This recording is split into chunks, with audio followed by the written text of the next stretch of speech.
मानव व वन्यजीव संघर्ष हा काही विषय नवीन नाही.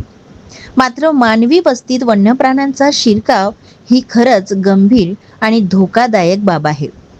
याच संघर्षातून गत 2.5 महिन्यात 6 वाघांचा तर 2 बिबट्यांचा मृत्यू झाल्याची नोंद आहे. विविध कारणाहून या वन्य प्राण्यांचा जीव गेला असला तरीही भविष्यकालीन व पर्यावरणासाठी ही धोक्याची घंटा आहे. भंडारा जिल्हा साधन संपत्ती विशेषतः वनसंपदेने नटलेला आहे आणि यात हिंस्र प्राण्यांची कमतरता नाही. वाघोबांची संख्या तर दिवसेगणित वाढतच चालली आहे. अभयारण्याच्या क्षेत्राच्या मानाने वाघ, बिबट, नीलगाय, अस्वल, कोल्हा यासह अन्य शेकडो वन्य प्राण्यांचे वास्तव्य आहे. वर्षाच्या प्रारंभ काळातच 6 वाघांचा मृत्यू झाला. विविध कारणांनी या वाघोबांचा जीव गेला आहे. यात 2 छावकांचाही समावेश आहे. 2 बिबट्यांचाही मृत्यू होण्यास कारणे आहेत.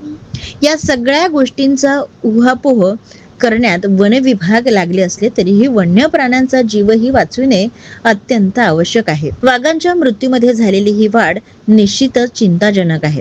राज्य सरकारने निवासी क्षेत्रांना लागून असलेल्या वनक्षेत्रात साखळी कुंपण बसवण्याच्या योजनेला मान्यता दिली होती. वन्य मंत्र्यांनी यासाठी 200 कोटी रुपयांची तरतूदही केली होती, ज्यामध्ये भंडारा जिल्ह्यातील कोकासह गावांना लागून असलेल्या वनक्षेत्रात 20 कोटी रुपये खर्चून साखळी कुंपण बसवण्याचे काम प्रस्तावित होते. परंतु 5 महिने लोटूनही जिल्ह्यात या दिशेने कारवाई झालेली नाही.